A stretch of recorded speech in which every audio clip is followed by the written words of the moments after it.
ha comenzado nuevamente con estos 4 talleres que ha impartido el profesor presente, Luis Alberto Mayor Cabrera, de representante del Park City Yucatán, una de las instituciones que está trabajando en el YUCUNET, que como ustedes conocen es un proyecto de colaboración internacional en el cual están participando por Cuba la Facultad de Artes Visuales de la Universidad de las Artes, la Facultad de Arte de la Universidad de La Habana y el Museo Nacional de Bellas Artes de Cuba.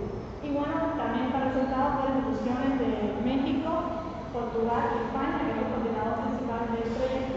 Y en el caso de hoy nos acompaña un representante del Park City Yucatán, ubicado en Mérida, México, del cual forma parte, por supuesto, de este proyecto. Ya hemos desarrollado 3 talleres a lo largo de esta semana. Hoy nos corresponde el último taller, titulado La mirada construccionista en análisis de representación cultural. Vamos a trabajar con varias metodologías y proyectos que ellos utilizan en el Park City, pero que vienen del mundo de la ciencia, de la cultura en general, a la hora de interpretar y identificar obras de diferentes naturaleza. Entonces, le doy la palabra a muchas gracias por estar aquí. Muchas gracias. ¿Alguien tiene problema con que use la mascarilla, al menos cuando usted le vea? No, que para todos, porque está ¿Hay calor o qué? Bueno, nuevamente, como para acelerar, pues que estamos en presencial y no en virtual, vamos a dar un poquito de olfato.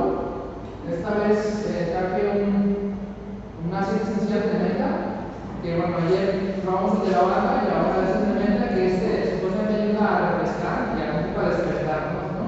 De ayer era para relajarnos, va a estar yo hablando un montón, pero ahorita quiero que también nos activemos un poquito más. Entonces, la forma de usarlo esto, para los que no fueron ayer, pues les voy a pasar a poner una gotita de este aceite esencial.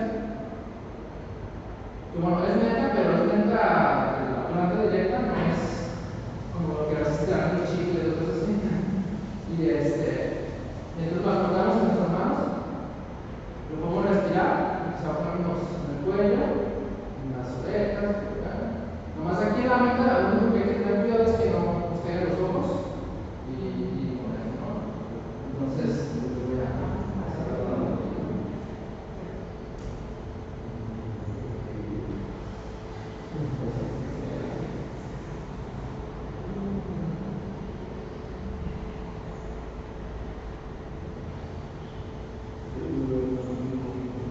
Tiene otra meta, pues es refrescante, además ahorita con el calor nos va a caer muy bien.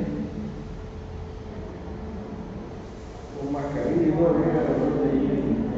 Sí. Es esencia, por eso está muy concentrado todo, ¿no? Por eso no va a estar bonito.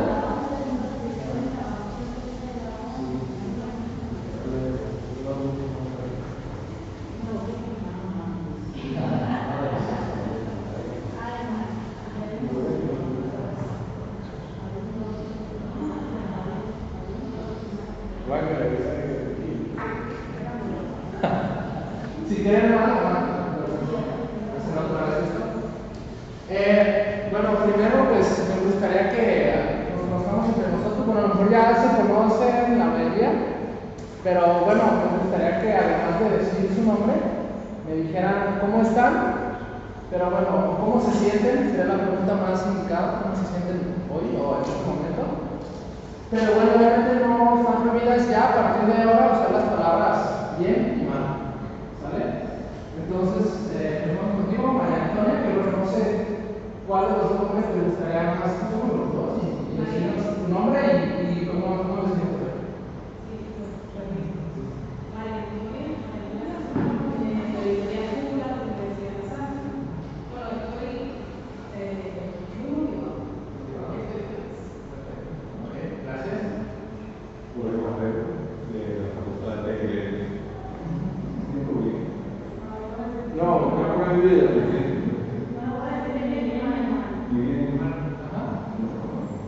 Y a lo largo de todo el curso, ¿te sientes cómodo? ¿Ok? Bueno.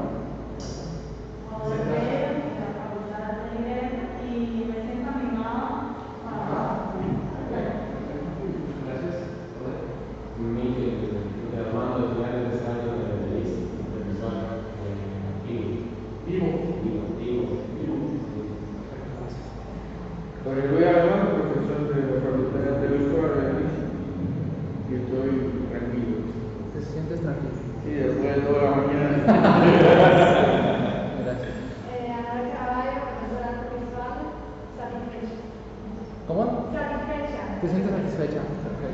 Margarita González Frente, curadora de las Museos Nacionales de Bellas Artes.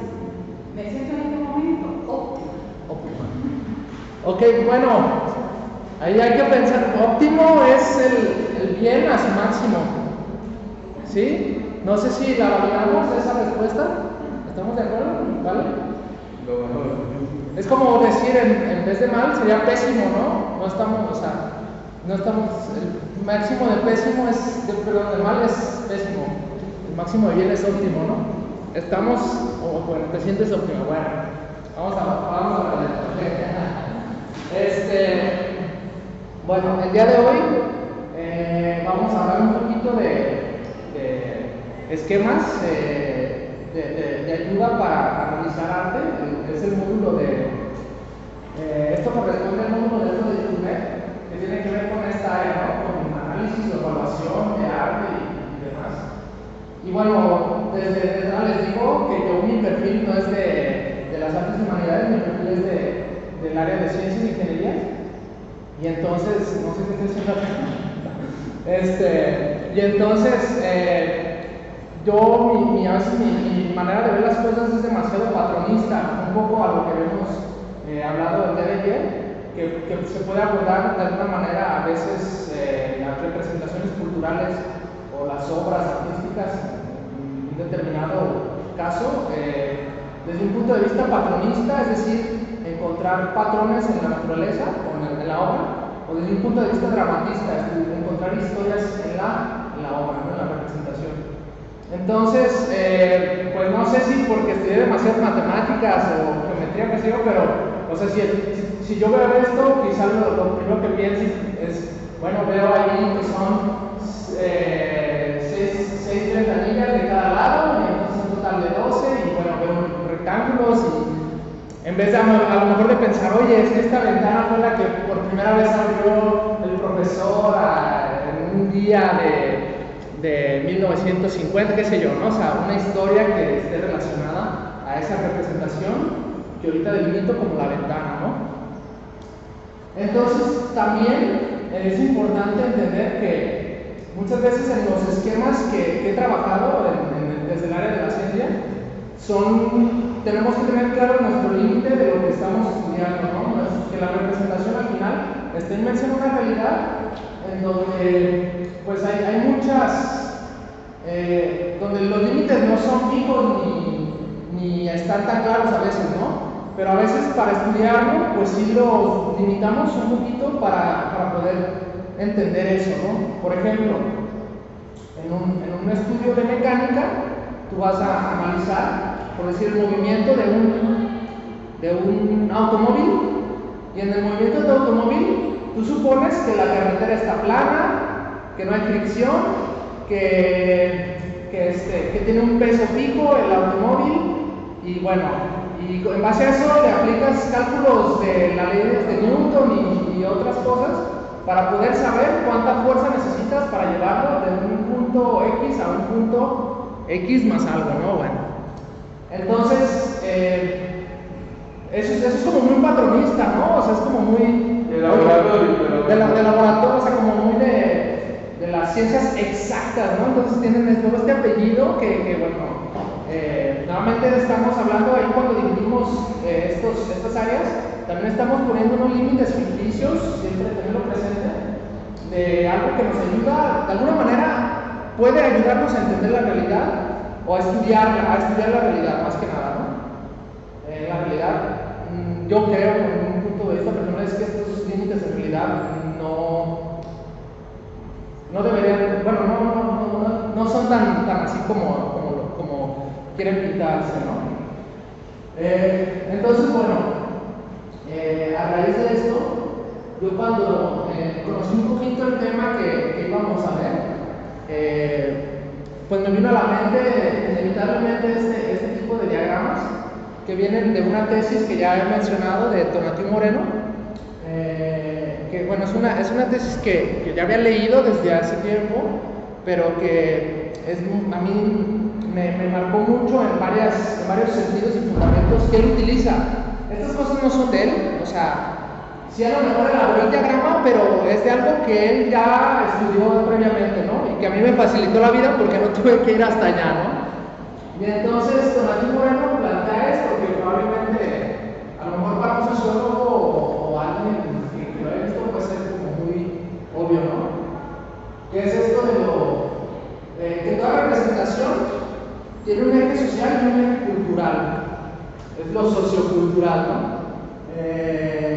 Entonces, digo, yo he analizado un poco algunos ejemplos y cada vez que puedo trato de plantearme más, y hasta el día de hoy no he encontrado algo que se escape de esos planos. No he encontrado que tener que crear otro plano para poder entender, o sea, al menos en esta vía, que es el, digamos que es una vía como muy holística de las cosas, ¿no? No sé si ustedes, bueno, más adelante vamos a iniciar un poquito de la actividad, pero bueno, quiero dar unas bases sobre lo que vamos a trabajar, ¿no? Es decir, esta charla que ahorita estoy dando tiene esos dos sentidos, ¿no? Algo social y algo cultural. Pues social porque, bueno, estamos coesquematizando aquí y estamos también hablando de algo determinado a la cultura, ¿no? Y aquí cultura, por ejemplo, es un concepto que puede tener diferentes apropiaciones. Yo lo entiendo que simplemente es todo lo que hace, bueno, lo voy a definir acá, mejor.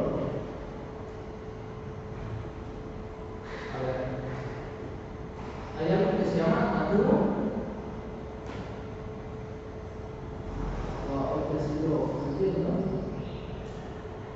y la natura contiene la cultura. Entonces, si pensamos en la natura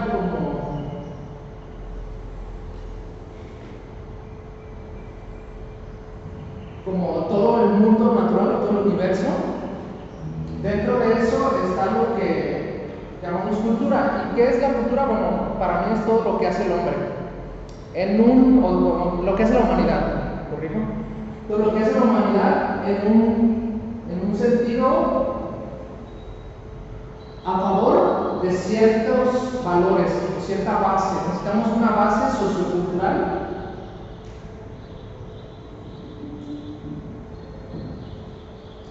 sobre la cual vamos a evaluar si hay cultura o no, o en todo caso contracultura, ¿no? Entonces, bueno, en esta base sociocultural pues entran los valores, las sociologías, y entonces pueden estar, nos van a ayudar a determinar si algo es cultural o no. Bueno, esa es un poco como la base. Y entonces, dicho esto, ¿hasta aquí alguien tiene alguna duda de esto que comenté?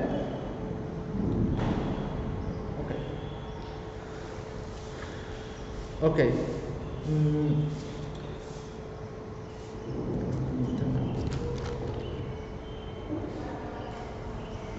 Bueno.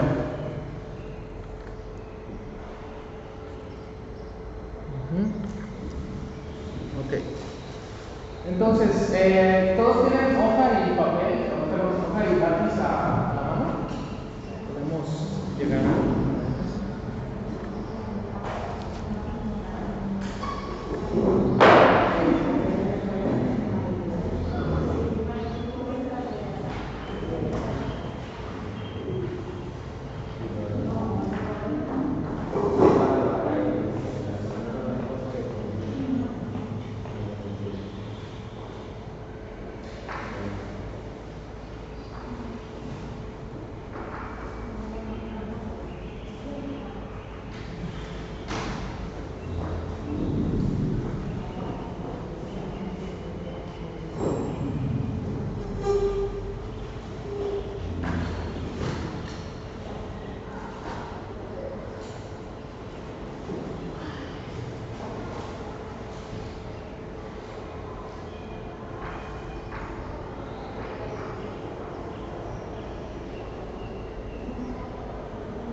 Ahí está la primera pregunta, pueden irla pensando, bueno, la primera instrucción. Voy a borrar ya esto. Ok. Y entonces vamos a pensar en una representación sociocultural en el patrón.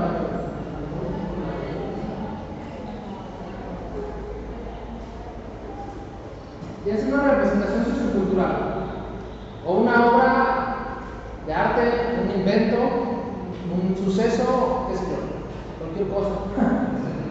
Es una representación sociocultural. Y luego vamos a evaluar, ¿no?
Entonces, ¿ya alguien pensó en alguna representación?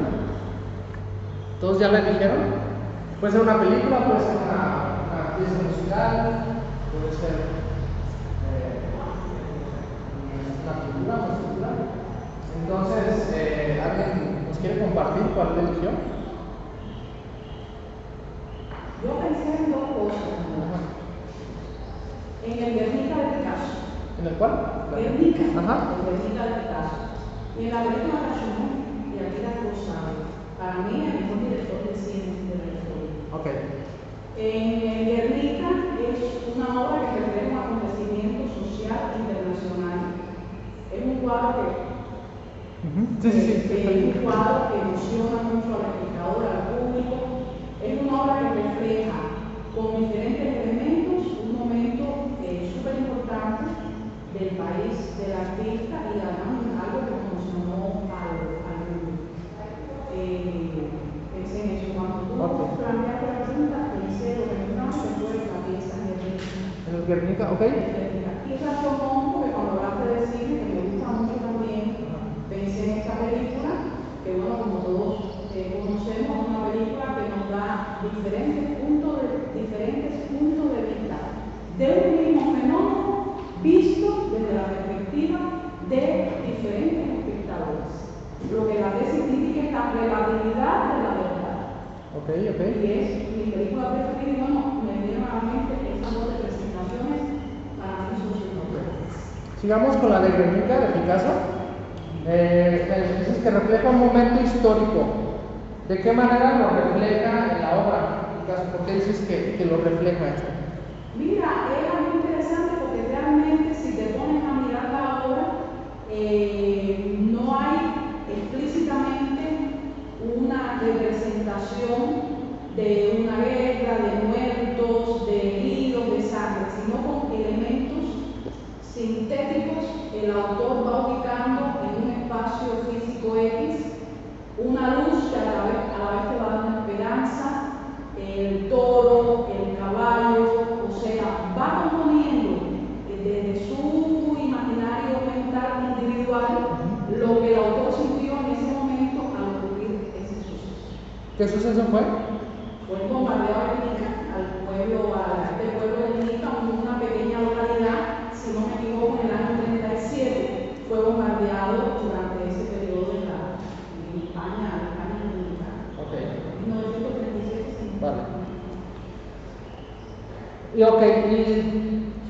bueno, ya me dijiste que refleja algo. Te preguntaría, ¿la obra intenciona algo? Es decir, aquí obviamente hay un reflejo de Picasso o de lo que pensaba Picasso, lo que vivió Picasso en ese momento, pintando, ¿no? Y Picasso tenía una intención explícita con la obra de generar algo. ¿Crees que sí? ¿Crees que no? Bueno, mira, esa es una pregunta muy interesante y muy subjetiva, porque a veces nos deshacemos en teorías y el artista pinta lo que su corazón le dicta en un momento. Tal vez tenía cierta intencionalidad, tal vez no. A muchos directores que se me han preguntado, ¿y qué usted quiso decir con eso? Dice, bueno, yo no sé lo que yo quise decir. Me vino a la mente ese argumento y plasmé en la película lo que mi sentimiento me hacía explicar, porque es un planteamiento cultural. Ya el espectador lo interpreta, analiza, puede que sí, yo pienso que tiene una intención de denuncia, una intención de mostrar la crudeza social que hay en ese lugar, en ese hecho específico, y a la vez como un momento de esperanza para un futuro que todos pensamos y que también Picasso lo pensó, por supuesto, que fuera mejor. Ok, gracias. ¿Cuánta evaluación tengo? 5 puntos. 10, no tendremos 10. Ah, lo podemos ir perdiendo, ¿eh? ¿Alguien quiere compartirnos la representación, una sociocultural que haya pensado? Y ya pasar directamente a la segunda pregunta, de alguna manera que, a ver, no podemos estar realmente 100% seguros de que había una intención en una representación, pero que sea un poco evidente que hay una intención de algo, ¿no? ¿Alguien puede mencionarnos esa representación? Y en todo caso, ¿qué intencionó? Voluntariamente. Más que compartir la representación, yo lo que quería comentar es que toda representación es sociocultural. ¿No todo? Toda representación es sociocultural. O sea, no hay una manera de representar algo que no tenga un funcionamiento sociocultural que está pasando por la subjetividad de un individuo, nada que son los sujetos de lo que son representados. Y ese individuo va a poder estar condicionado, ¿verdad? De alguna manera condicionado, aunque no determinado únicamente, por las condiciones sociales y culturales en las que han estado, en las que han vivido, en las que están formados, en las que se han formado y en las que se han estado. Eso es lo que digo. Incluso el pensamiento es una forma de representación sociocultural. Cuando nosotros estamos pensando algo, no estamos operando con la realidad en sí misma, sino con una representación de esa realidad a partir de nuestra subjetividad. Y que, digamos, cuando va a los terruarios, por ejemplo, lo que estamos preguntando, o sea, cómo se, una obra de arte, una película, como ponía el ejemplo Maya, es cuando usted haya un soporte determinado. Pero la literatura también es una representación sociocultural y está determinada por estas dos condicionantes de base. Yo quería compartir porque era un inquieto que me generaba el planteamiento inicial. Quiero distinguir claramente la cultura de la sociedad, porque digamos que estamos operando en un mismo marco.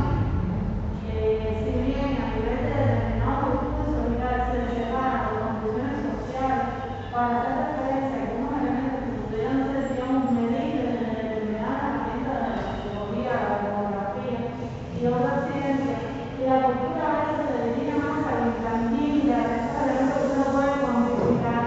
Al final la cultura es parte de la sociedad, y la sociedad es parte de la cultura. No se pueden separar, a mi juicio, en un análisis de esta manera. Bueno, no están separadas.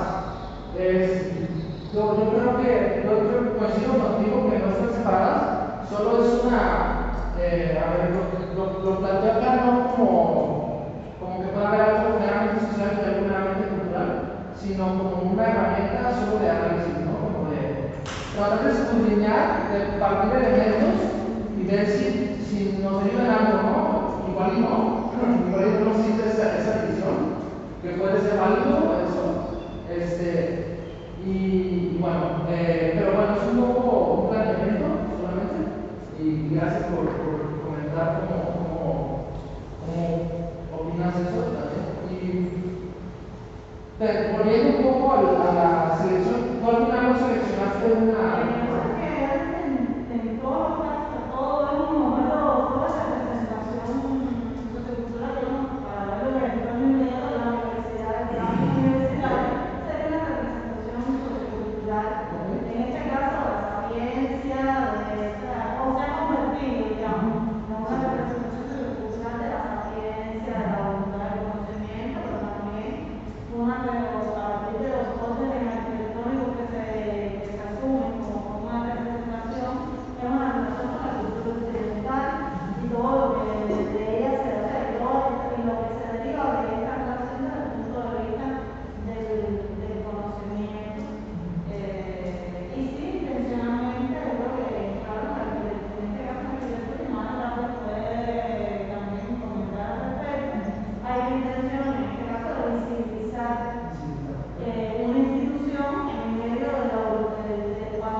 Pues bueno, un poco la mirada construccionista de análisis de representaciones socioculturales parte de estas dos cosas, o sea, y que yo creo que el fundamento es un poco la naturaleza misma humana o la que vivimos todos como individuos, ¿no?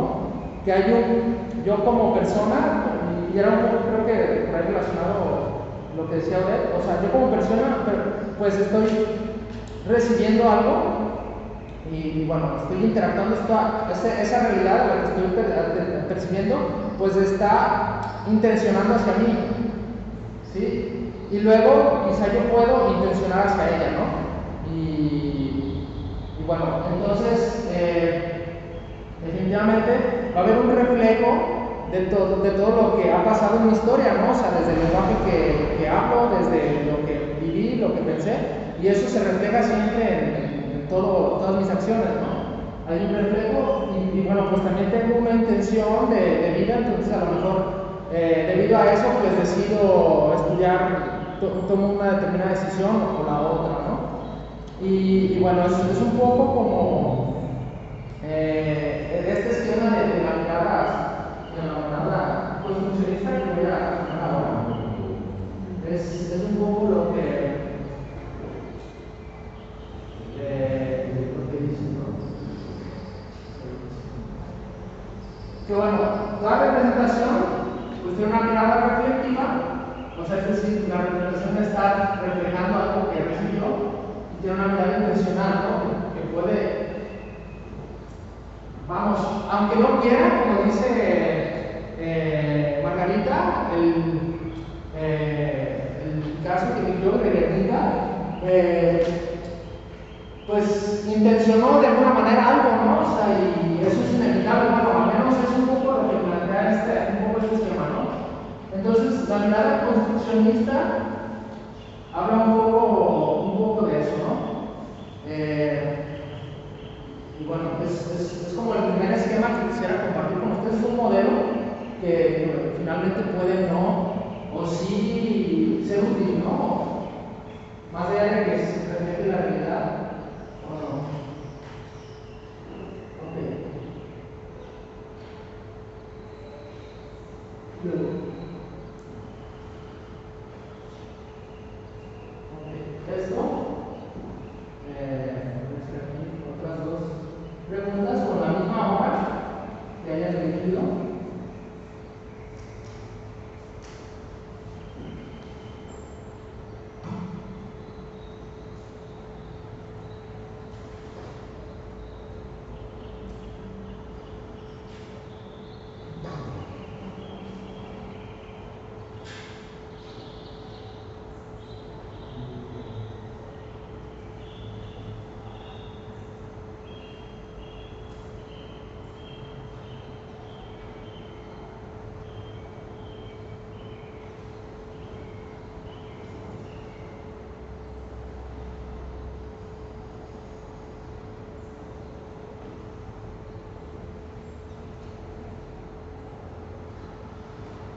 Ok. Entonces, bueno, siguiendo en esta misma representación que pensamos, quisiera ahora que alguien me platique sobre la que eligió, cuál eligió, y si puede decirnos qué valores o de qué habla la obra. Bueno, en este caso ya nos mencionaron algunas cosas. Y finalmente, qué técnicas, tecnología o artes utiliza, ¿no? Entonces, bueno, algunas dos personas que hayan participado. Primero, alguien que nos diga los valores. ¿Alguien quiere comentarlo? ¿Por qué? Mi drama principal es como el concepto de representación. ¿Cuál es tu representación? Que mi drama es como el concepto de representación. ¿Drama? Sí,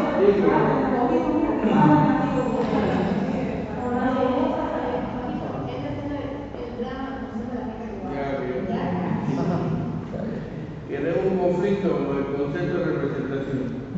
Porque de algún modo representación tiene que ver con copia, con representar, con lo que ya está presente, que vuelve a repetirse. Y los procesos socioculturales son más un constructo desde el punto de vista sociológico. Son un proceso que se da en el cual usted hace la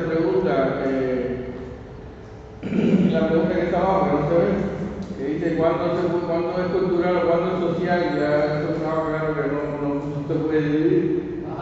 ¿No? A lo mejor si lo vemos desde el punto de vista de la representación, podemos dividir las dos cosas, pero desde el punto de vista del constructo social, todo proceso social es un constructo, en el sentido de que no es la realidad, es lo que creemos en la realidad, y yo quiero poner un acuerdo de que es la realidad. Y por supuesto en esa interacción todo es sociocultural, porque el ser humano se diferencia de los animales, porque tiene cultura. Entonces el hecho de ser una representación ya es una copia de algo que existe, es una cosa que se vuelve a presentar. Y los valores socioculturales no son una representación en ese sentido, sería un constructo social, una cosa elaborada en un proceso mucho más complejo. Por eso no podemos decir que es lo social, que es lo cultural. Ya. ¿Complicado? Sí, no. Es una pregunta. Por eso me cuesta tanto trabajo poder hacer lo que estoy diciendo. No sé, esta pregunta al principio la puse, pero en realidad no la planteé. Pero bueno, en el caso, seguimos en este modelo, ¿no? De la representación sociocultural. O sea, lo que mencionas, perdón Jorge, si entiendo bien, al final, bueno, hay una realidad que está ahí, ¿no? Eso es algo así, o sea, que cuando... No sé, que en física no la realidad existe, pero... No, es lo que hago conmigo y ahora podemos acuerdo y pensamos que la realidad no existe. Ya, bueno, lo que... Por eso es un constructo, porque somos nosotros los que decimos que todo blanco, pues no es blanco, una reacción química entre la luz y la superficie. Sí, sí. Pero si no nos ponemos de acuerdo desde la cultura, no podemos entonces nunca decir que esto es blanco, esto es negro, esto es verde. Ok. Es más complejo que una representación. ¿Tú cómo llamarías, o sea, por decir o sea, esta silla, ¿qué representa para ti? O sea, ¿qué dirías que...? Habría que empezar partiendo desde qué herramienta, si es sociológica, es una construcción sociocultural, Ok. Pero si lo vemos desde el punto de vista lingüístico, es una arbitrariedad que yo llamo silla, o sea, pero que no es silla, un hierro con cosas. Al final siempre va a mediar el consenso, o sea, que nos pongamos de acuerdo, sea en la cultura, o sea en el lenguaje, o sea en la ciencia, nos tenemos que poner de acuerdo que cómo le vamos a llamar. O sea, que ni siquiera yo le puse el nombre, ya cuando yo aparecí ya se llamaba silla. Sí. Y yo lo acepté y sigo diciendo silla, pero es arbitrario, ¿no? Desde el punto de vista lingüístico, pero no desde el punto de vista cultural, porque es una conclusión de la sociedad. La mitad no, el 70% de lo que yo hago es reproducción de la lógica social. Ajá. Que ya estaba ahí, yo no lo hice, no tuve nada que ver con ella, pero eso me forma a mí, ¿no? Mi lenguaje, mi gesto, Claro. lo que cómo camino, no sé, en fin, todo eso, que soy yo. Y tú hablas de esto... Ese constructo social. Sí, está incorporado dentro de ese constructo social. Es un constructo social esto. Y por eso no puedo dividir de eso, que es lo cultural y que es lo social. Porque está junto, un solo proceso que se dio. Ok. Y en el caso, pero sí puedes pensar, en este caso de este constructo, si tiene alguna... si tiene valores, o eso sería incorrecto preguntarlo en tu... Pero de la sociología. Desde donde lo quieras ver, o sea, este constructo... ¿Y tiene algún valor para la sociedad o para mí específicamente? O que si es arqueológico, que ya no tiene valor. Pues valores para ti, sí, ¿tiene algún valor para ti? A lo mejor es exactamente no, pero una parecida a esta sí puede ser. Este constructo, esta no tendría un valor para ti. Esa exactamente, a lo mejor no. No, ok. Pero a lo mejor la silla de Lang, Wilfredo Lang pintó una silla. Ajá. Y esa a lo mejor tiene más connotación para mí que esta, ¿no? Ok. Y no es lo mismo, pero se parece. Ok.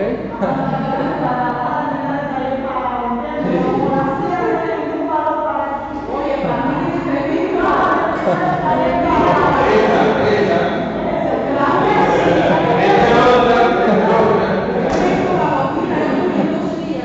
No, tú además tienes dos valores.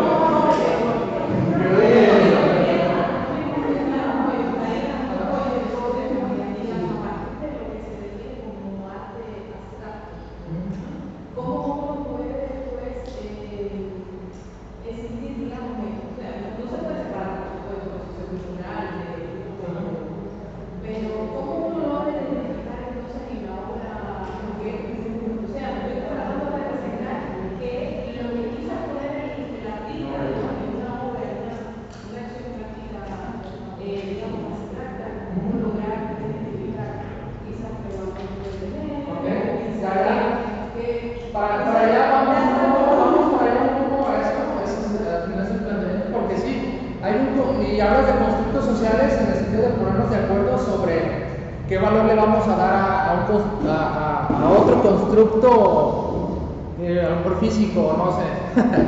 Digo, complejo de eso.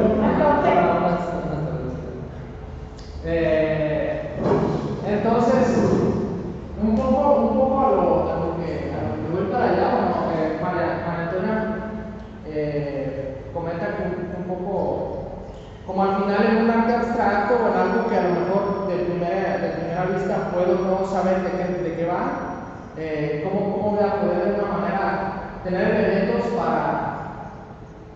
para decir si me gusta o no, simplemente, ¿no?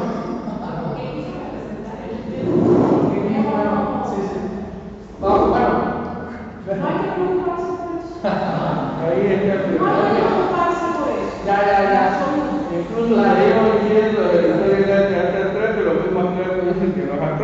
En la rivalidad, lo que antes no, el gol.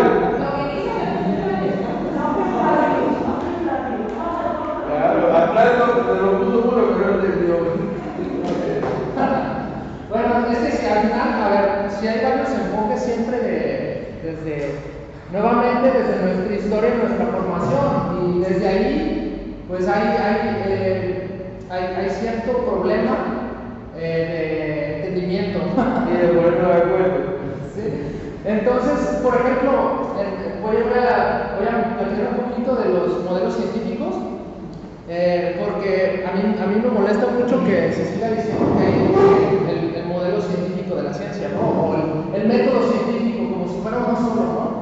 Y además, lo siguen enseñando uno ya que es muy difícil que realmente corresponda al funcionamiento real de cómo ocurre la ciencia, ¿no?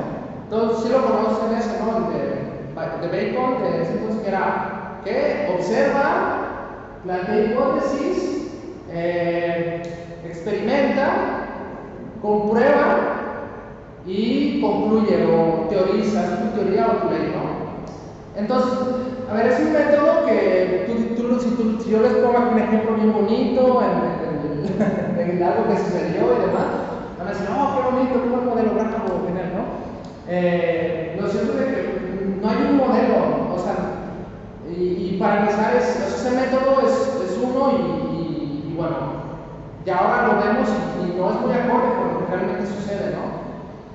Entonces, igualmente,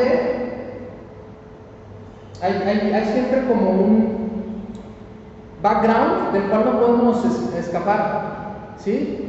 Y eso nos afecta en todo, o sea, porque, por ejemplo, cuando se iba a comprobar si las teorías o los planteamientos de Einstein iban realmente a comprobar lo de Newton y aportar algo más, o sea, iban a ser de alguna manera una dimensión mayor a los de Newton, que ese fue el paradigma. Newton era el paradigma de la ciencia y viene Einstein y plantea unas nuevas teorías que explican no solo lo de Newton, sino otras cosas más del universo, ¿no? Entonces, cuando van a comprobar eso, es una observación astronómica que realizan diferentes telescopios en el mundo. Y bueno, si es cierto lo que dice Einstein, va a ocurrir esto. ¿Ok? Y entonces, si no,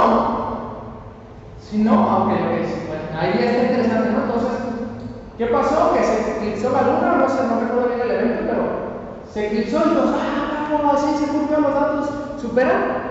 Y bueno, y para empezar, eso es un poco lo que nos llega de la historia, porque parece que hay por ahí cierta documentación en donde en realidad ciertos observatorios no observaron lo mismo, ¿no? O sea, dentro de todo el planteamiento que tienen este background, resultó que no sucedió algo así, ¿no? Sin embargo, bueno, al final la historia de alguna manera lo aceptó o se impuso y bueno, Einstein tuvo razón, se cumplieron sus leyes de la relatividad y demás. Bienvenidos al nuevo paradigma de la ciencia, ¿no?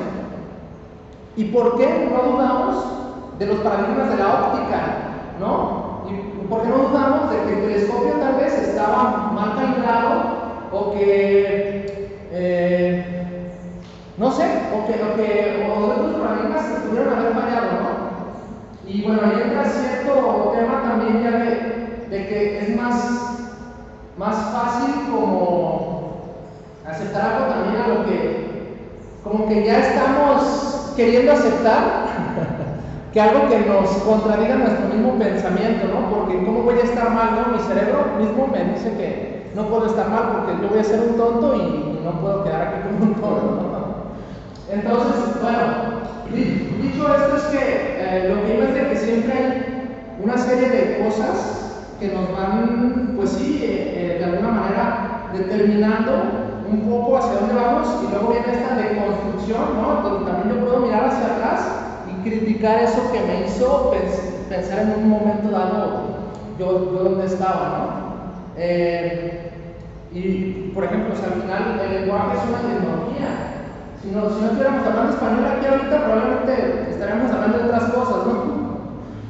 Entonces, ciertamente este modelo pues tiene un background, ¿no? Que no viene de la ciencia tampoco. viene a lo, ni sé dónde venga yo, la verdad, más que donde sé, o bueno, sí sé, sí lo puedo investigar, vamos, pero vamos, donde en mí empieza, es un poco en la teoría que plantea un comunicador de ciencia, ¿no? Viene, en todo caso, de la axiología de la comunicación, ¿no? En esta axiología él plantea que, bueno, vamos a hacer este constructo o representación que a mí, a estas alturas, me da igual si es un constructo o una representación, pero lo que yo quiero saber es si eso implicó valores, ¿no? Implicó valores de cualquier tipo en ello, ¿no? Y aquí es un poco la pregunta, ¿no? Si alguien en la obra que yo o en esta silla, ustedes podrían detectar qué valores hay implícitos. Si los hay, y si sí los hay, ¿cuáles? Y si no, pues no, podemos decir que no. Entonces, ¿alguien podría comentar un poco si tiene algún valor esta silla? O su obra, o la obra que hay. Sí, yo creo que sí, que todo tiene un valor, Luis. En el caso de la obra de arte, por supuesto, es un documento valioso. La obra de arte, a través de las obras del arte, podemos hacer un recorrido histórico de la historia de la humanidad, de un país, de una región, de una ciudad, de un municipio. A través de la obra de arte, de todo tipo de obra de arte, ya sea de las artes visuales, de la dramaturgia, de la cinematográfica, etc. Y en el caso de la silla, ya que salió este tema de la silla, tiene un valor utilitario fundamental. Yo creo que sí, que cada objeto, ya sea artístico, artesanal o lo que fuere, contiene en sí mismo un valor de carácter conceptual, en algunos casos de carácter práctico, ¿no?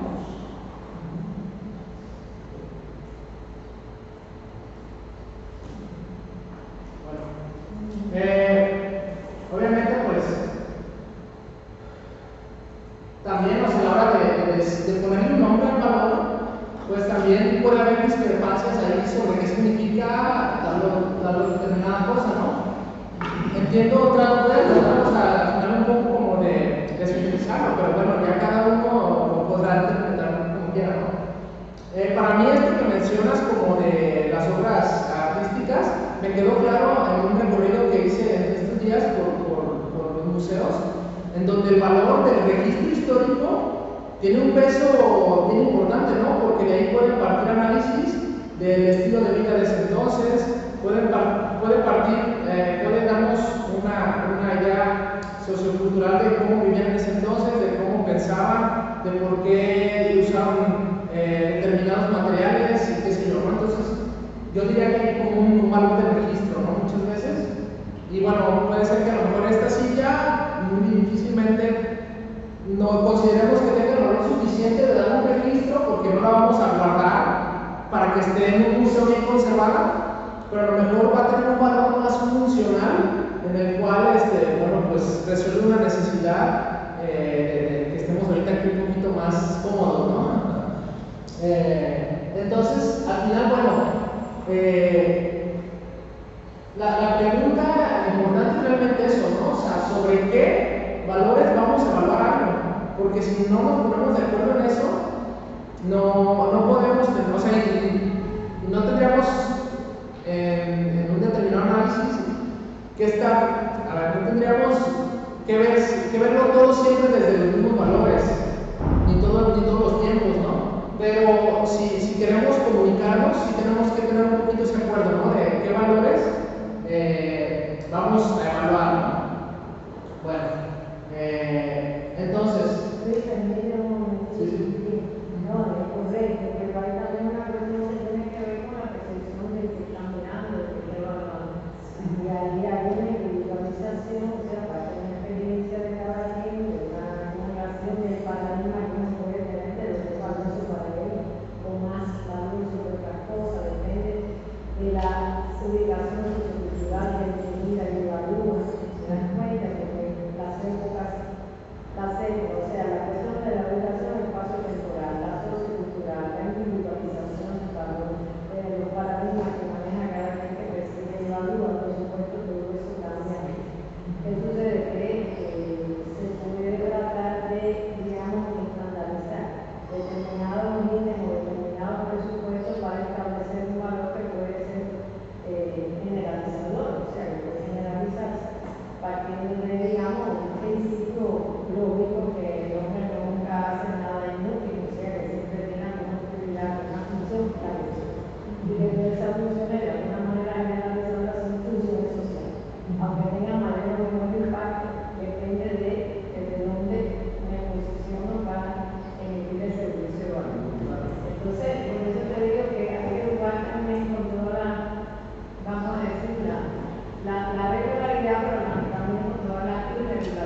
¿Sí qué?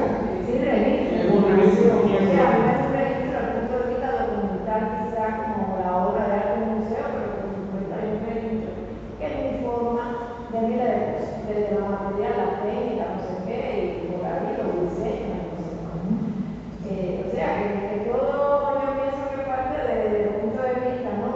Y claro, nosotros inclusive desde el punto de vista académico siempre tratamos de llegar a generalizaciones, a patrones generales, porque hay que tener una guía, porque si no nos perdemos. Pero sí viene esa otra instancia, ese otro plano de análisis que ya sí es desde dónde se está realizando esa percepción y de dónde se está entendiendo el servicio de valor, porque puede cambiar. Porque va a ser para ti, pero no solo para mí, y así sucesivamente. Claro. Ya lo estoy incorporando la noción de la Biblia. Ahora entendemos la problemática de esto, o sea, ¿cómo evaluamos? ¿Cómo vamos a criticar algo? Y ahí deriva una implicación que para mí es muy importante, que es la capacidad que además toda ciencia tiene que hacer, que es operacionalizar los conceptos. Usemos los mismos conceptos, pero los vemos diferentes. Entonces habría que hacer un trabajo de operacionalización del concepto para que se adecue a lo que nosotros queremos. Porque si no, no tendría sentido, porque sí ya puede significar una cosa para cada uno, pero si estamos claros, tendríamos que ponernos de acuerdo en eso. Porque al final el lenguaje es binario, si no nos ponemos de acuerdo, si no llegamos a una conclusión de qué es para nosotros la silla, podemos estar hablando de valores sobre la silla y yo no entender la mitad, porque no tiene que ver conmigo, porque para mí silla tiene otro sentido. Habría que primero, en ciencia, operacionalizar el concepto, hacerlo potable para traducirlo al español a todo el mundo. Exacto. Si no lo entendemos. Claro, perfecto. Sí, muchas gracias. Es totalmente coincido con todo eso y que bueno, es una problemática pues compleja porque siempre que se habla de esto, ya sea aquí ya sea en criticar arte, ya sea en evaluar un determinado taller, en evaluar una clase o hasta en medir una distancia, pues nos tuvimos que poner de acuerdo en cuánto iba a ser un centímetro, ¿no? ¿Entiendes? Y eso es algo cultural. Claro. O sea, decir qué cosa es un metro, es un ejercicio de vivencia humana, que es un producto de esta relación compleja, que tuvimos que ponernos de acuerdo de costar un centímetro e incluso cuál es la forma de medir mejor que llegamos a metro. O sea, el metro existe ahí como medida. Claro. No lo mismo medir un bichito a medir un terreno agrícola. Y es tan complicado que se ve el resultado de haber la vara, la no sé cuánto, la milla, con un montón de medidas. Sí, y claro, porque, bueno, ese tema es bien interesante hablamos de estandarización, ¿no? Hay un sistema internacional de unidades que luego hubo quienes no quieren seguir, y así como bueno, entonces, yo no sé por qué, y no quisiera no meterme a eso, pero que termina complicando la existencia, ¿no? Porque, bueno, yo no lo sé, porque aquí va otra cosa interesante que ayer hablábamos, porque se acuerdan que dijimos que está prohibido decir bien o mal, ¿no? Entonces, yo no te sabría decir si ese sistema internacional de unidades está bien o mal, ¿no? Fue como la estandarización, la que llegaron muchos países y todo, pero vamos, tiene ciertas características operacionales o funcionales que dicen, y hasta ahí, ¿no? Porque a lo mejor desde otra perspectiva puede ser interesante que haya otro esquema que presenta un esquema diverso en el cual en otro contexto o en otra cultura o en otro lo que sea operaciona y funciona bien.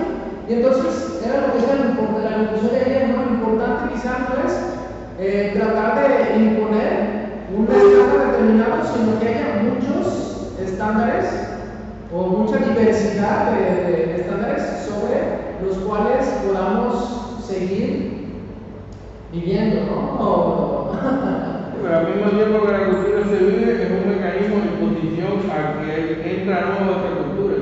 Yo nací en una sociedad y yo no tengo derecho a elegir el lenguaje que quiero hablar, el idioma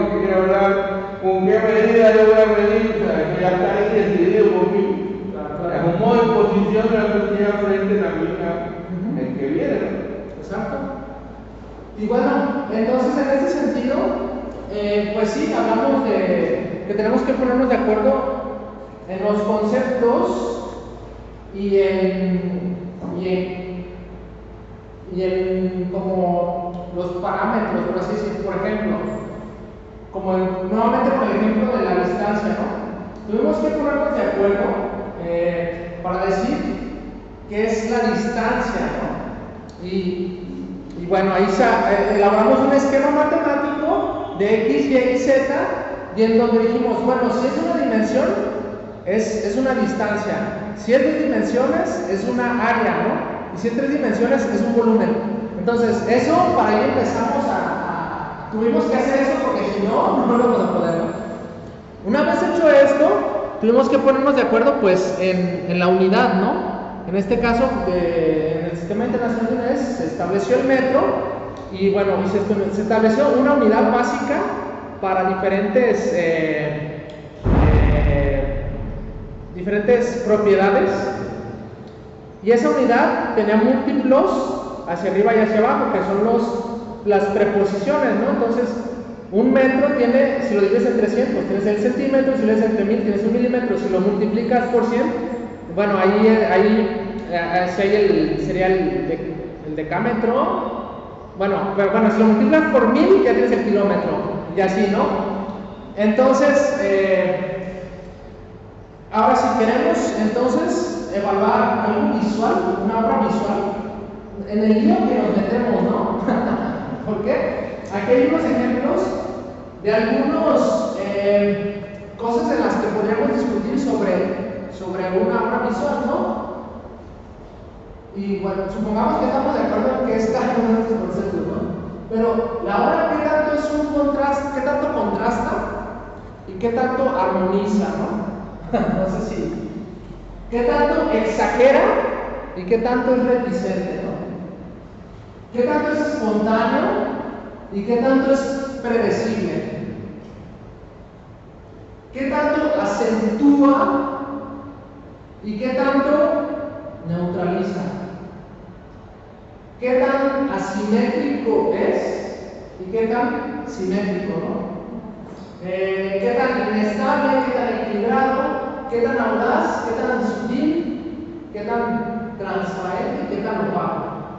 A ver, son un ejemplo de infinitos que puede haber, ¿no? Y casi siempre usamos en este tema visual, pues, tenemos que poner el óptimo y el pésimo, como mencionaba Margarita, y sobre ese óptimo y ese pésimo, a lo mejor ya podemos decir, pues anda como por acá, ¿no? Anda como por acá. Entonces, esa es una forma en la que podríamos quizá construir. Obviamente, esta es una lista incompleta y muy mafufa, ¿no? Muchas veces lo preguntan. Pero, bueno, podemos en un momento dado ponernos a evaluar, ¿no? Por ejemplo, este diagrama también se me hace muy interesante que quisiera compartir. Nuevamente estamos en el tema visual, ¿no? Esta comunicación que les digo es de sociología, lo utilizó para mencionar qué tanto se identifica uno con la obra. Generalmente, si es algo muy realista, es más difícil que el público o el que lo está viendo se identifique. Mientras más icónico se va volviendo, ahí vemos en esta línea, acá es algo muy realista, es una foto de una persona muy realista, y acá vemos cómo se va iconizando, al grado que llega a esta iconicidad a lo mejor extrema. Y bueno, luego acá hay otro extremo que dice, bueno, ya ni siquiera le pongas un dibujo, sino ponle unas letras, ¿no? Y entonces, pero bueno, esto ya no lo vamos a tratar. Pero en esta versión, todos podríamos decir que somos esa persona en un momento dado, ¿no? Pero esta persona ya no todos. Pero incluso el último es más interesante. Porque me imagino yo la cara que yo quiero. ¿Te imaginas tú la cara que tiene? Bueno, además porque aquí está todo Porque eso es personal. diferente, o sea, no me da una figura, sino me deja a mí mensaje de yo que figura. Y yo soy el que decido qué tipo de figura. Y se ve la sensación, ¿no? No, yo digo el último. Ah, La palabra. Claro, te abre más posibilidades. Más sugerente. La imaginación. Y llegó a la síntesis, al final se llega a Yo la soy el que síntesis. hago esta síntesis. O sea, yo soy el que digo qué rostro quiero ver, qué me imagino, qué rostro me imagino. Inclusive hasta el concepto del rostro, porque ahora estaba conectando eso con conceptualismo. Claro.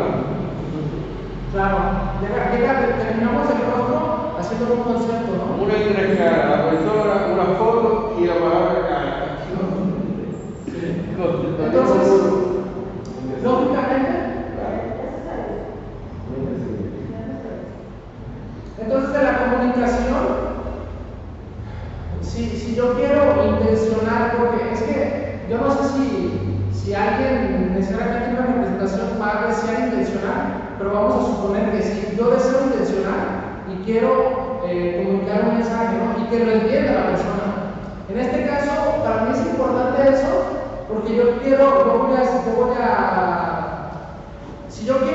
que la persona que está viendo se identifique, quizá me convendría utilizar una representación más icónica, una caricatura, y entonces es más fácil que se identifique esa persona con este constructo o esta representación que estoy planteando, ¿no?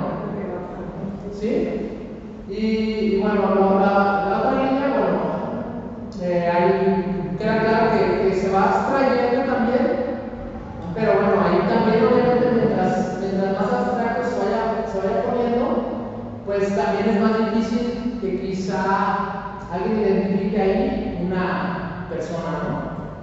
Entonces, si yo lo que quiero es comunicar que hay una persona ahí y que además puede ser tú, probablemente me elija la cara como herramienta comunicacional, más allá de lo que quiera expresar, lo que sea. Si yo quiero que tú creas que eres tú quien está hablando, voy a usar esto más fácilmente, ¿no? Bueno, ese es como un esquema. ¿Alguien quisiera comentar algo? Yo entiendo que perfectamente funciona desde el punto de vista comunicacional. O sea, claro que la representación, entre más se parece al original que lo quiero transmitir, más fácil la persona va a captar cuál es la intención y qué quiere lograr con eso. Pero en el arte eso es como se hace oscuro. Porque si vamos a ver desde el concepto de texto, que no es un concepto que ya hoy funciona, porque está el de discurso, que es más que eso. Y si no vamos a verlo más complejo todavía, desde el texto, que es mucho más simple como concepto. Yo no puedo controlar todo lo que yo estoy transmitiendo en un sitio, o sea, no puedo controlarlo. Yo tengo una intención en mi obra, yo tengo una intención en mi construcción cívica, pero yo no puedo controlarla porque la persona va a interactuar con ella. Desde lo que usted decía, el background suyo, su cultura, entonces va a entender otra cosa, y no tiene nada que ver conmigo, yo tuve la culpa. No fue que yo no quise entender, es que su relación con ese signo es más compleja que lo que yo pienso. Y yo quería establecer una comunicación que a lo mejor no tiene por qué se fluya con esa persona, con otra sí, con ella. Pero el sentido de comunicación tiene otro valor. Claro, es eso, ¿no?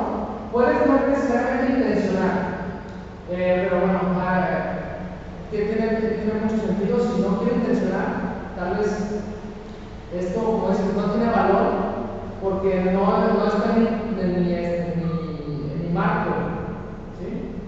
El marco conceptual. Me parece que sí tiene compromiso, porque tiene que ver con lo que hablaba anteriormente de los grados de estandarización, del fenómeno de práctica, sea social o cultural. Los grados de estandarización te permite llegar también, o sea, a un formato más amplio de la empresa, de cómo va a utilizar, cómo va a funcionar el símbolo o la síntesis que hace, sea una cultura griega o de otro material.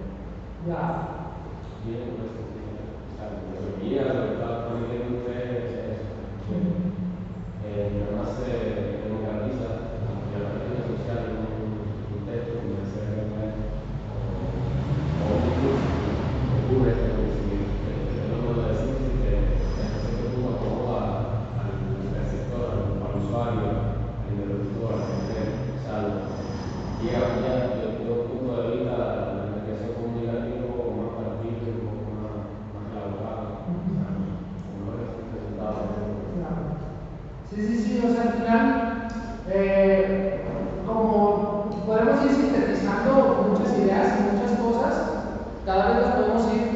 comprimiendo en una sola cosa, ¿no? El problema, un problema de comunicación es que si yo a veces presento esta cosa, muy difícilmente a quien quiero comunicarle va a seguir el camino de regreso hacia la idea principal, ¿no? A veces sí, a veces no. Y eso no lo controlas exactamente, no se controla. Pero sí se puede intencionar desde el que está generando la obra. Y es un poco la pregunta, ¿no? Que depende de la intención, del recurso visual que se va a utilizar. Y realmente lo que hacer más amplio, más democrático, como decía usted, yo me voy por la caída, porque las anteriores me están condicionando un cierto tipo, digamos, hasta racial, etario, una serie de cosas que me está limitando, entonces por el perceptor se desentiende aquella imagen que no significa para él, por lo que sea, o le da otra connotación. O sea que creo que a ese nivel de democratización y demás funciona más es más icónica, más representativa. Si la intención, vamos a decir funcional, si la intención de dirigir esa representación de acuerdo a lo que se intenciona lograr con el que va a mirar aquello, o sea, en el sentido de la comunicación, que es lo que realmente le interesa. La intención es que con la continuidad se determina el tipo de divulgación o representación que uno vive, porque estamos jugando determinados destinatarios, que esto funciona para ese público, digamos, general o segmentado. O sea, según por eso también parece que siempre la intencionalidad no me parece determinante, me parece absoluto, pero es un buen condicionador de lo que se hace y de lo que viene, de lo que se hace. Sí. Bueno, hace rato yo me quedé pensando también un poco en un gusto un poco filosofando de esto sobre si hay algo evidente o sea, si yo quiero hacer algo evidente en mi constructo, en mi representación, o quiero hacer algo escondido, ¿no? O sea, algo misterioso, también es válido. Entonces, a lo mejor está ahí, pero escondido, ¿no? Ahí está mi intención escondida y ni siquiera me interesa si llegaría a descifrar o no, pero ya la dejé escondida, ¿no? Y es interesante porque puede tener un valor ahí que a lo mejor nadie de la historia lo va a encontrar y ni le importa, algo efímero, algo, ¿sabes? Y eso también es bien interesante porque o sea, esto de evidente o no, pues sí, juega un papel interesante porque ahora sí que es lo mismo, tenemos un problemón, o sea, tenemos una contraseña que no podemos desbloquear para saber si lo que intencionó, si podemos analizar lo que intencionó o no. Y bueno, pero entonces ese tema también es, yo lo estaba pensando hace rato y decía, bueno, pues es que sí es cierto, no puede alguien intencionar y bueno, si decimos que además fue consciente, no, bueno, ya se entiende ese puesto de llamar de discusión. Bueno, esto es un tema también que podemos ver, que habla, por ejemplo, ya ahora la imagen y el texto, ¿no? ¿Cómo se puede combinar? Este es un pequeño estudio de cómo podría combinarse para dar el mensaje, ¿no? Nuevamente, desde la comunicación, ¿no? Entonces, este primero que dice, perdón por la resolución, se los voy a mandar después ya todo más claro, pero bueno, esto lo deja más claro, ¿no? ¿Qué dice? Bueno, aquí en este diagrama tenemos un mensaje completo que está hecho por el texto, ¿sí? Es decir, si yo leyera lo que dice ahí esta imagen, no necesitaría la imagen para entender el mensaje. ¿Sí? Con solo leer el texto me queda claro el mensaje completo. Y la imagen solo toma una parte de todo ese mensaje, ¿no? No recuerdo qué dice exactamente, pero dice algo así como que ella sutilmente sonrió al ver la cara del personaje. Entonces, si yo veo solo la imagen, me queda claro lo de que sonrió, pero necesito leer todo el texto para todo el mensaje, ¿no? Para entender todo el mensaje. Entonces, a veces, la palabra y la imagen complementan el mensaje, ¿no? Entonces, aquí, cuando la imagen me habla de una acción, algo que está sucediendo, y aquí en el mensaje, en el texto, solo habla de una parte del mensaje, ¿no? Es como lo inverso en esto, ¿no? Aquí la imagen me dice todo el mensaje y la palabra solo una parte de eso. Bueno, dicho esto, ya creo que queda más claro cómo podemos analizar los siguientes. Entonces, imagen es lo rojo y palabra es lo azul, ¿sí? Entonces, aquí la imagen y la palabra dicen exactamente lo mismo, ¿no? Aquí vemos una imagen y bueno, está diciendo algo y aquí como que dice, él apuntó con su dedo o algo así, ¿no? A veces la imagen y la palabra, entre los dos, dan el mensaje completo y coinciden, o sea, hay un mensaje independiente de cada uno, pero coinciden en ciertos puntos, ¿no? A veces, bueno, aquí, bueno, acá está completamente dentro de uno del otro, ¿no? Pero acá necesitan estar los dos para el mensaje completo, ¿no? Si no está uno, no queda completo el mensaje. Son, aquí están interdependientes, ¿no? Dependen uno del otro. Bueno, la palabra dice un mensaje y la imagen dice otro que ni siquiera se tocan entre sí, ¿no? Cada uno tiene un mensaje independiente, aunque estén dentro de del mismo recuadro, la misma comunicación, ¿no? Y a veces la palabra está ahí como sutilmente dibujada dentro de la imagen, como aquí, ¿no? Que es, bueno, aquí dice stop y no entrar. Y bueno, es una imagen, pero que se alcanzan a distinguir las letras. Y bueno, eso es como muy de cómic, ¿no? Esto viene de un tema de análisis de cómics. Pero bueno, a mí se me hace bien interesante aquí presentarlo porque ¿qué me sirve esto? A lo mejor a veces la obra no me queda clara si no leo el título, ¿no? Y viceversa, a veces la obra dice exactamente lo del título, ¿no? Y bueno, así se puede complementar, o bueno, en una obra puedo poner texto y demás, ¿no? Entonces, bueno, pero bueno, son modelos que al final nos pueden ayudar a entender un poco cómo revisar alguna obra. ¿Hasta aquí alguien quiere comentar algo? No.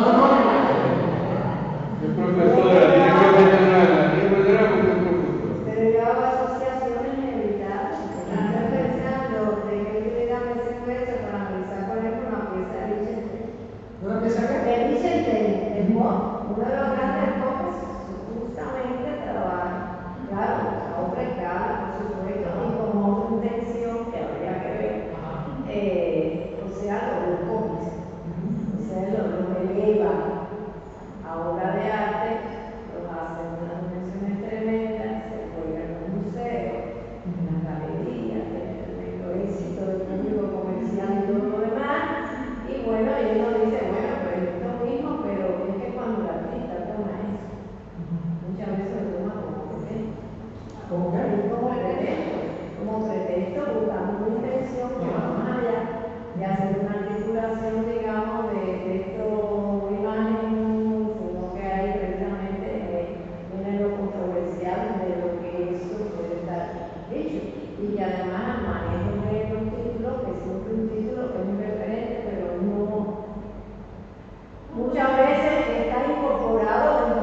que me ofrece una pista opcional, además.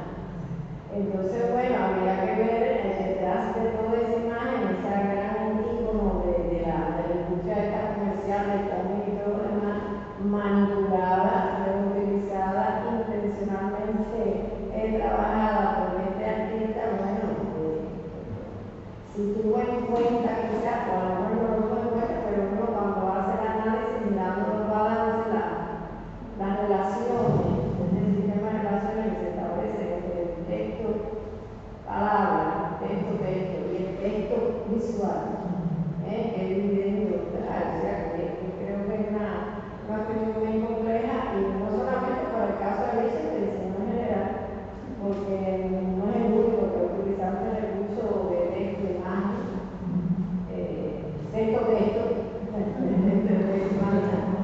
y bueno, que no sé, sí, podría ser interesante tomarlo y incorporarlo a ese tipo de análisis desde el punto de vista de ella, el diseño, o sea, la composición, cómo se componen estos elementos buscando intención,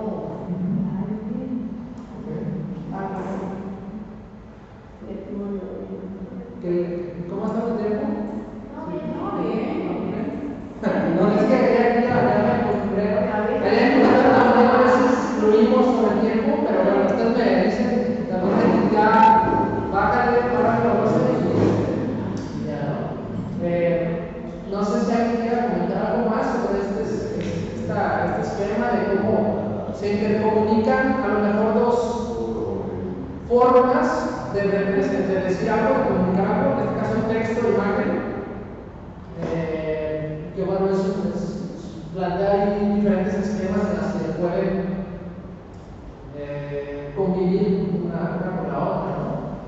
A mí me parece interesante, sobre todo pensando en la tesis de los mismos artistas visuales allá, que de ellos mismos espontáneamente, ¿no?, ha salido, sobre todo ligado con lo que dice la profesora, ¿no?, de la intencionalidad que tenga ese artista visual para con su obra, y por supuesto para la memoria escrita, que sería un poco la tesis, ¿no?, que debe presentar a terminar la carrera.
También hay que vale la ciencia. Hay algo muy cierto que la ciencia nunca pudo prescindir del diseño. ¿Prescindir del diseño? Nunca pudo. Porque si hubo una tabla periódica, fue lo que aplicaron el diseño. Sí, sí. De hecho, hay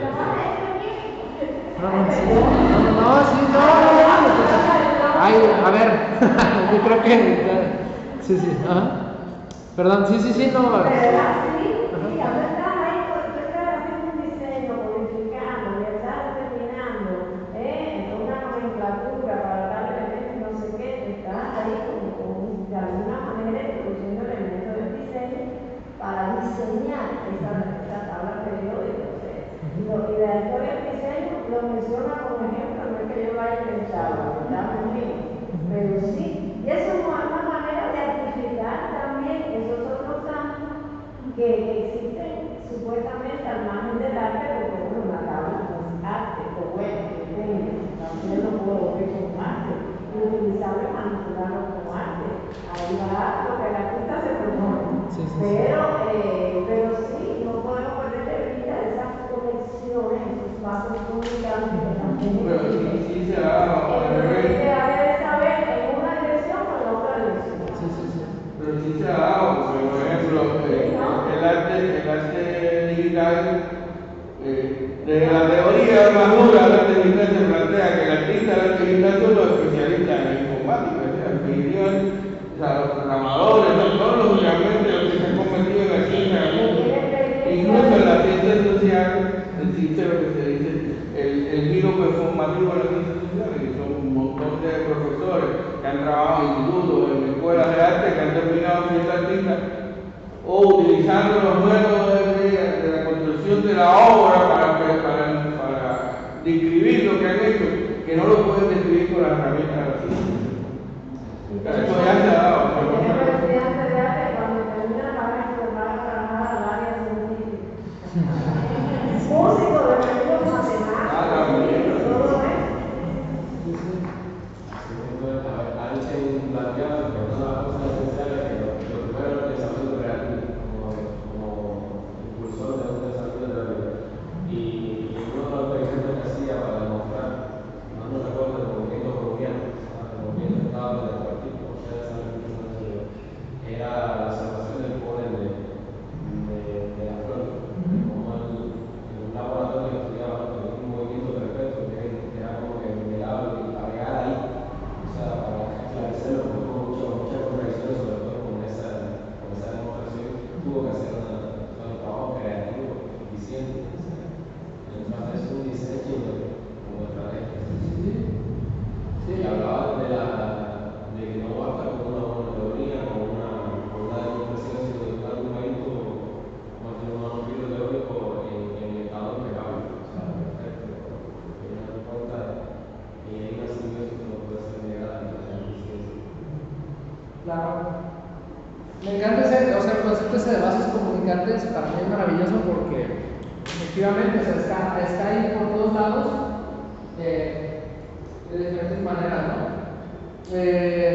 Y bueno, el concepto de diseño es otro boleto, ¿no? También porque, o sea, cada quien tiene su concepción, pero, o sea, diseño al final es también una palabra muy amplia, ¿no? Casi, o sea, es muy amplia como decir ciencia, como decir arte, ¿no?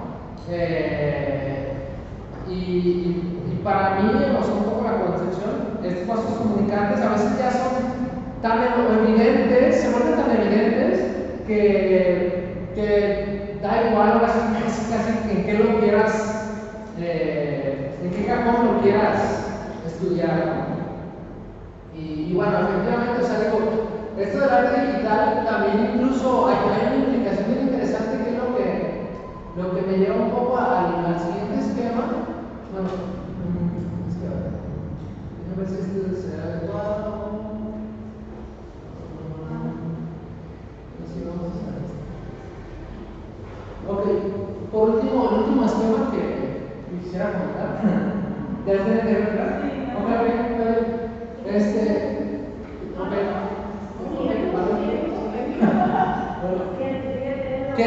¿Quieren llevarse una última gotita de comenta antes. Si quieren, acá van a tomar. El último esquema.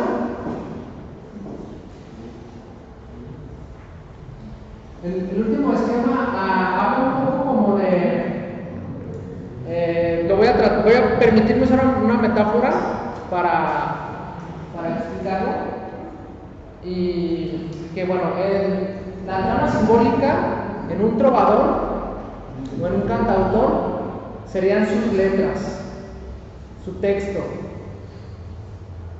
Y su dispositivo escénico sería su guitarra y sus cuerdas vocales en todo caso, ¿no? Entonces, un poco lo que plantea este esquema es un poco también, nuevamente, una herramienta de análisis que no tiene que ser usada siempre ni nada, para analizar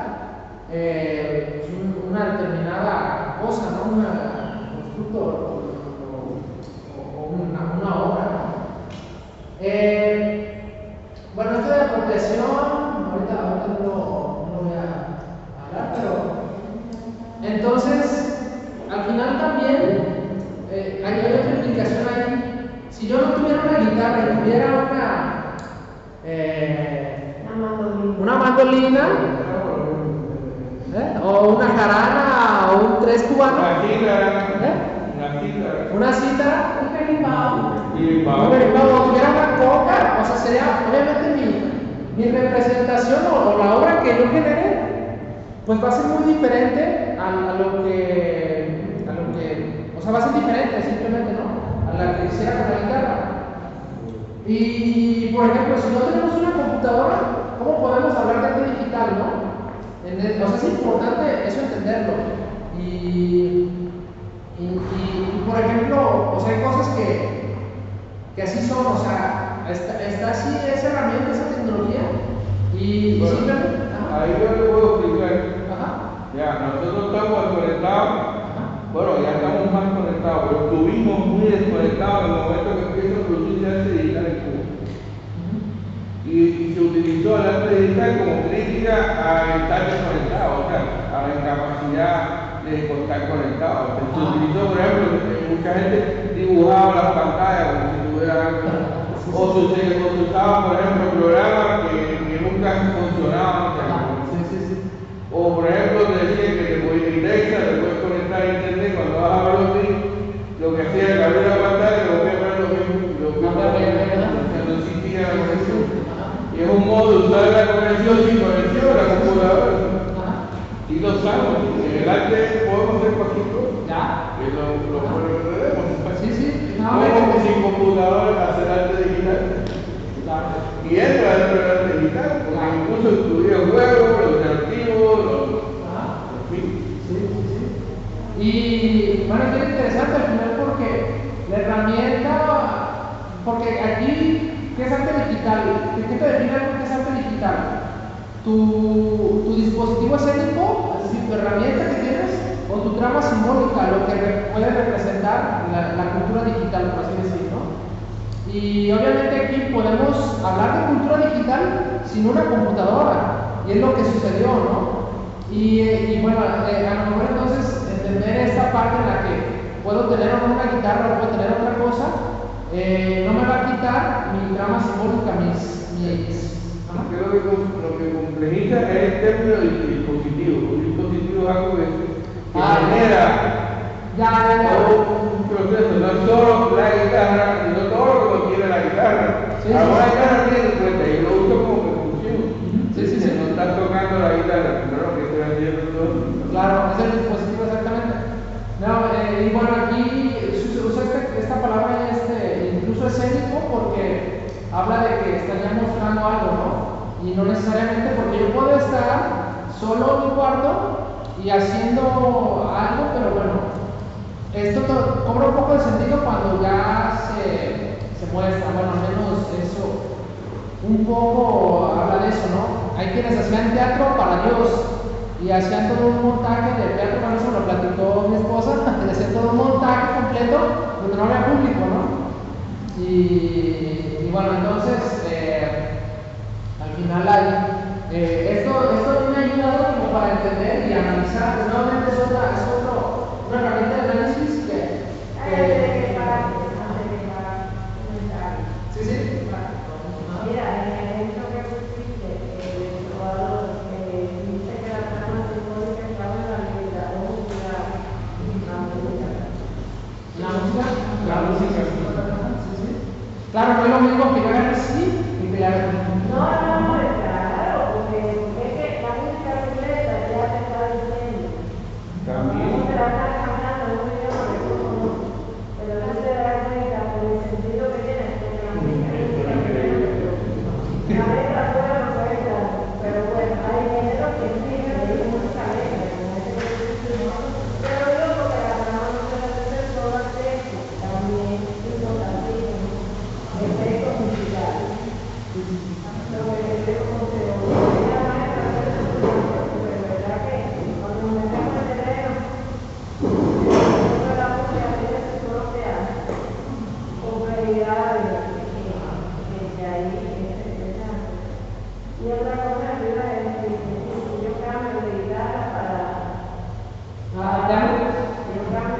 para la uno, vamos a ir a una escuela de carga, eso también tiene que ver, porque eso me cambia el timbre, la sonoridad, el acústico, o sea que cuando hablamos de dispositivo, no podemos decir que es un dispositivo neutro, sino que es un mismo encaje, no general, pero sí condicionado determinado sentido. Y ahí viene la exponencia, como decía del área de la exponencia que uno del artista hace del dispositivo. Y la historia es que estamos en el Sí, claro. Yo Eso solamente es no, por todo lo demás. Es verdad, es socialmente construido, históricamente, yo nunca diría determinado, diría mejor condicionado. Es condicionado, ¿no? Entonces, pero es que hay una cosa que realmente es bien compleja. Yo lo estoy mirando desde la posición artística, es bien compleja porque todo depende de esa dirección.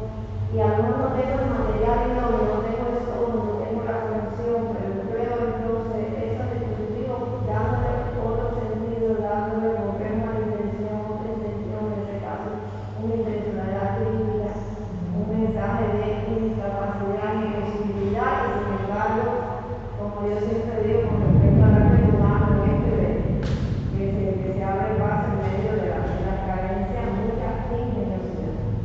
O sea, cómo yo resuelvo este problema y al final estoy comunicando, inclusive, a veces mucho más que cuando tú tienes todos los medios, todos los mecanismos, todo lo demás.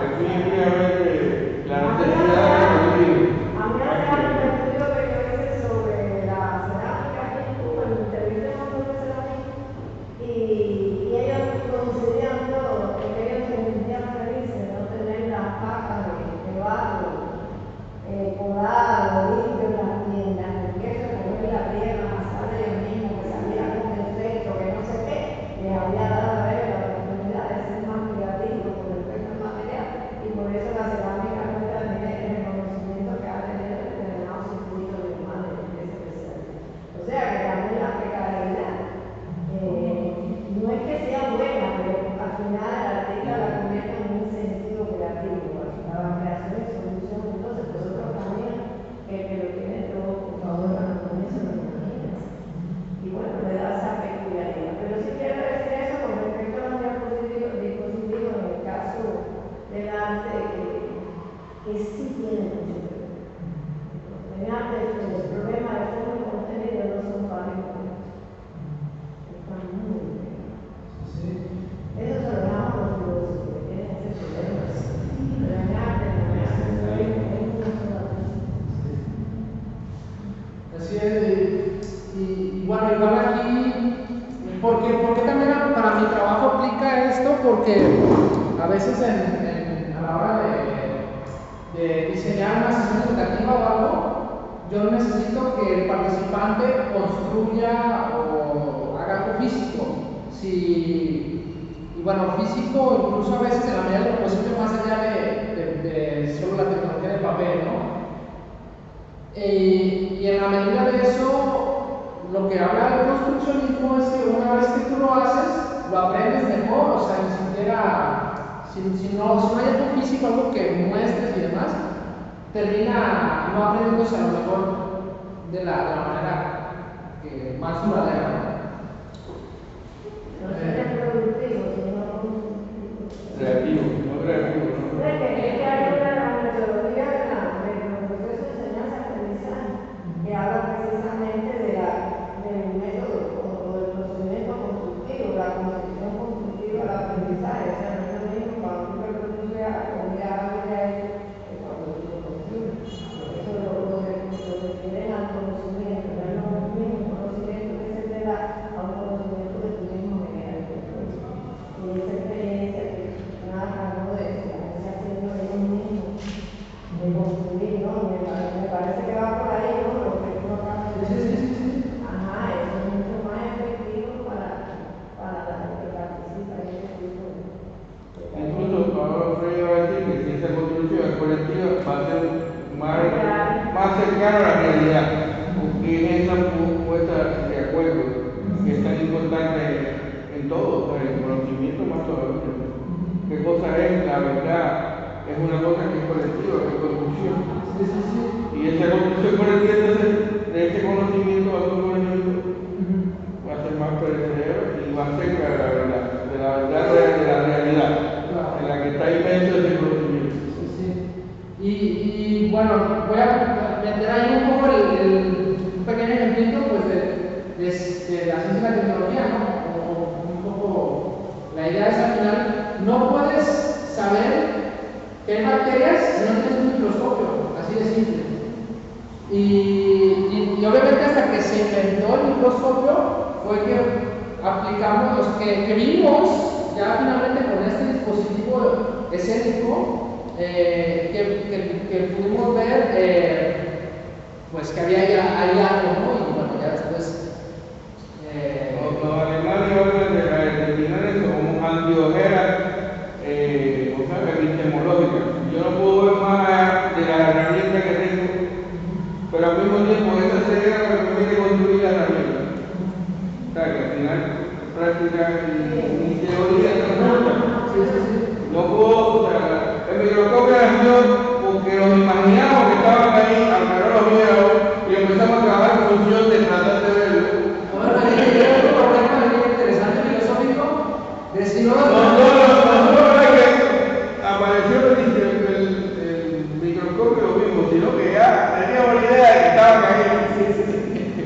bueno, sí, o sea, hasta el día de hoy yo no he visto ningún átomo, pero bueno, dicen que la ciencia lo dice. No, y si lo viste el átomo, el cuánto lo va a ver, pero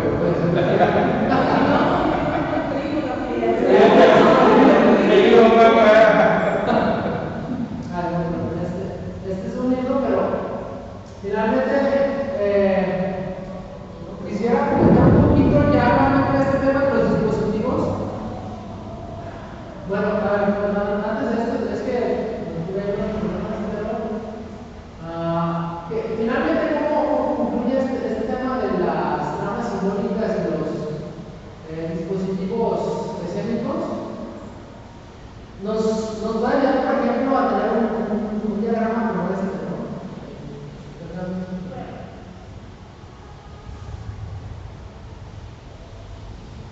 ¿no? Son herramientas que nos pueden servir precisamente para analizar una obra o para yo entender hacia dónde quiero dirigir una obra.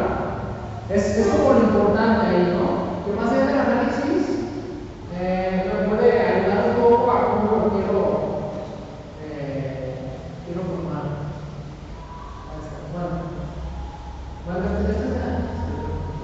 Este es, por ejemplo, un análisis que hace de un programa que les comentaba que es no sé si alguien lo conoce, 31 minutos.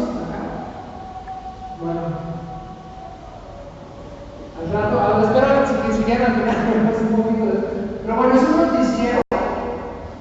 noticiero de interés, de chileno, que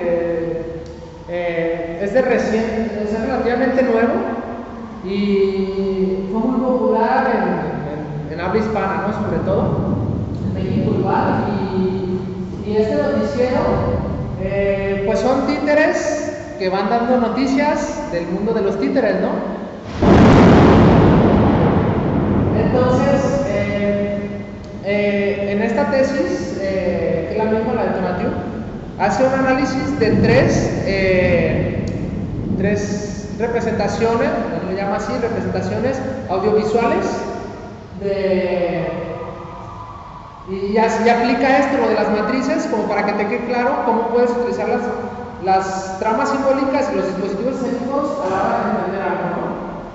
Entonces, bueno, una de las tramas simbólicas es el noticiero como formato dispositivo, es decir, esta parte en la que hay una persona como hablando, ¿sabes? Con un fondo como del estudio, y que hay una raíz de todo eso, ¿no? O sea, también no podemos a lo mejor hacer algo que tenga valor, que la gente aprecie ese valor, si partimos de algo que no tiene raíces, que no tiene una trama simbólica, ¿no? Porque no le va a representar nada, ¿no? Entonces, por ejemplo, esa es una de las tramas que alimentan. Y la otra dice dispositivo escénico del Teatro Guiñón. Ese es un dispositivo escénico que, bueno, usa totalmente todo el mundo de los títeres, grabados obviamente, pero para hacer algo, es algo muy importante. Entonces, hay Teatro Guiñón italiano, hay habla de un que se llama Ponchi. Yo la verdad, algunos no los conozco, finalmente los Muppets, que es un concepto de títeres tiene toda esta raíz, y a partir de ahí entra esta trama simbólica, que es al discurso de la sátira. Es decir, es una broma todo el tiempo ese noticiero, es una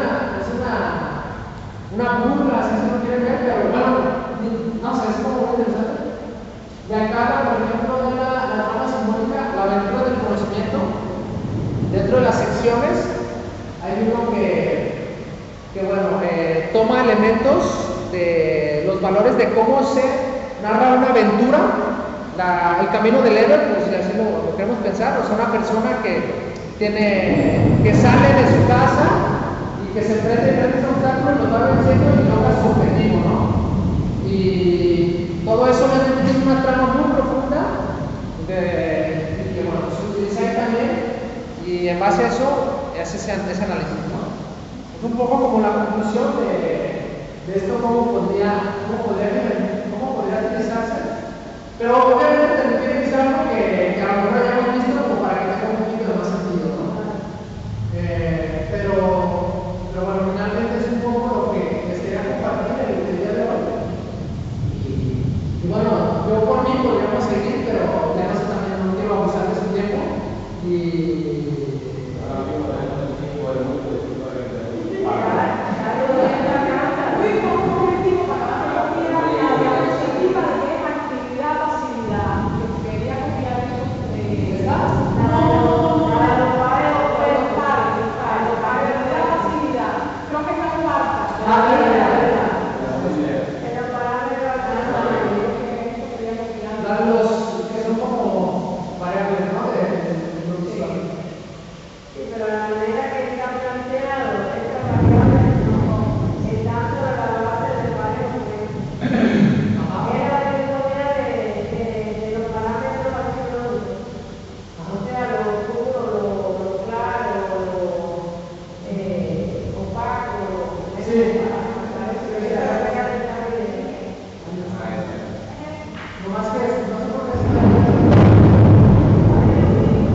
sí, ya la velocidad.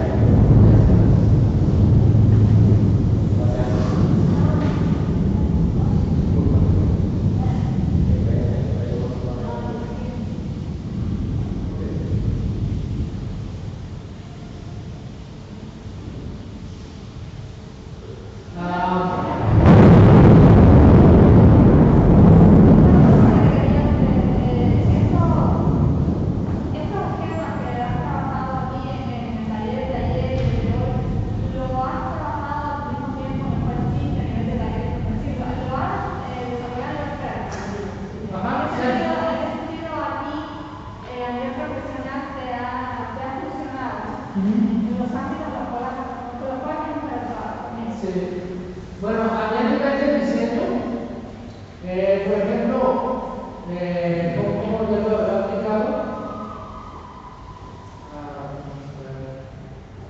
sí, gracias por tu pregunta, a ver, mira,